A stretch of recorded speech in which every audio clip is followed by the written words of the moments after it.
Hi, I'm Brian Orr, and I'm one of the founders of Kalos Services. If you live in the Central Florida area, you've probably seen our trucks around. A lot of them are silver, some of them are burgundy, but we travel all around the Central Florida area fixing your air conditioners. In addition to being a founder and owner of Kalos Services, I also started an online community called HVAC School, and I help to train technicians all around the world in air conditioning best practices. Now, one thing that we've been seeing a lot is companies who are telling customers that recharging with certain types of refrigerant, one type being known as R22, a lot of people will call it Freon, they're telling customers that it's illegal to do this. Some of them will say things like recharging the system will result in them losing their license, or that they'll turn somebody into the EPA if the system is recharged. I think in a lot of cases it's just as simple as the technician themselves not being properly educated on what the EPA says about these things. Refrigerant R22 is one of many refrigerants that are recognized as being an ozone-depleting substance by the EPA, and it also has a global warming potential, or GWP. Refrigerant R22, often known as Freon, has been in use for many, many years in residential air conditioning. There's nothing wrong with it as a refrigerant, but the EPA and many other international government bodies have come to recognize that it does cause global warming. Because of this, they regulate its release.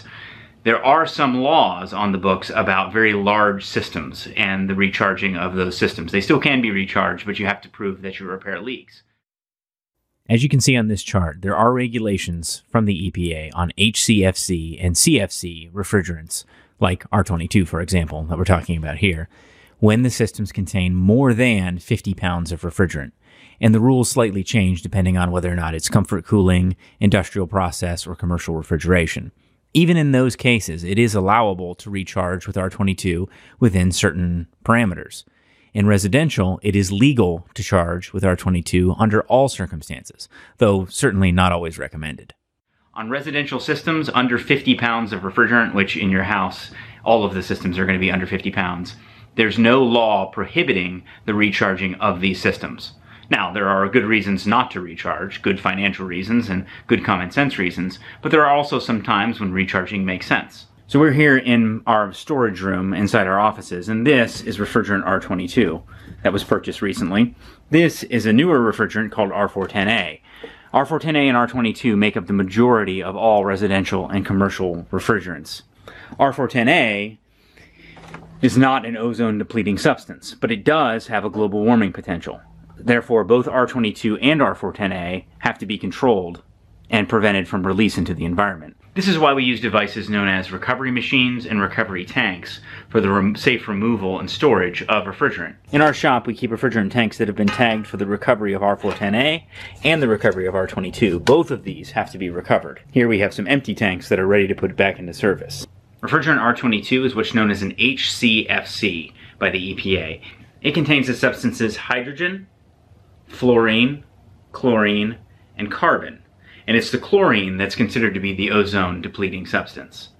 Refrigerant R410A here, it's made up of hydrogen, fluorine, and carbon. Therefore, it's known as an HFC.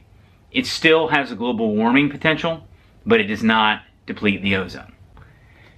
In summary, if an air conditioning contractor or air conditioning service technician tells you that R22 cannot legally be recharged on a small residential system, typical system in a home, anything from 1.5 to 5 tons, they're incorrect. You can recharge a system with R22, though it's much more advisable to find the leak and make an appropriate repair, and then replace the system when it becomes time to do so. It's not illegal to recharge with R22. Even in the new version of the 2018 EPA regulations, there's nothing in that code that disallows you from recharging that system. I confirmed this recently in a conversation that I had for the HVAC School podcast with a representative of the EPA, as well as just through reading the code and the changes to the code. R22 is scheduled to be phased out for new production in 2020, which means that after 2020, R22 is no longer going to be available except from the reclaimed stock. The good news is that as we continue to reclaim old R22, R22 will continue to be available for years. But as we move forward, you're going to want to consider R410A or other refrigerant options. So the question that many have, and I'm sure will continue to ask me, is do I advocate for the recharging of R22 on systems that have known leaks?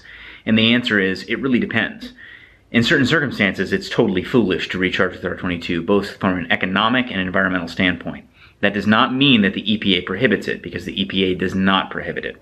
based on the 608 code. Some AC contractors are telling customers that they can top off a system with something other than R22. So let's say you have a leak and you only have a partial charge left of R22, and they'll tell you that you can put another refrigerant in on top of that in order to charge it up.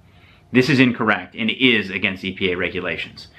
The EPA does not allow for any field mixing of refrigerants under any circumstances.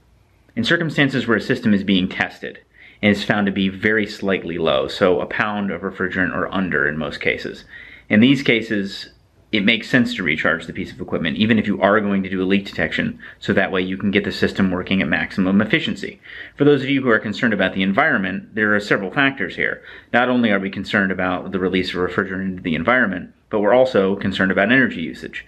So when you have a system that's running inefficiently because it doesn't have the proper refrigerant charge, that's also a factor.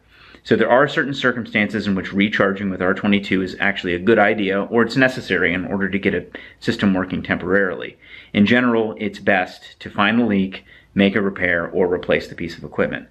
What makes me very uncomfortable is HVAC technicians who use a government agency like the EPA in order to threaten customers into making repairs that the customer may not be prepared to make. That's something that I would encourage all AC contractors to rethink, know the code, read the rules and know them, and don't use them as a hammer to try to get customers to make decisions that they're not ready to make. I'm Brian Orr, one of the co-owners of Kalo Services. Have a great day.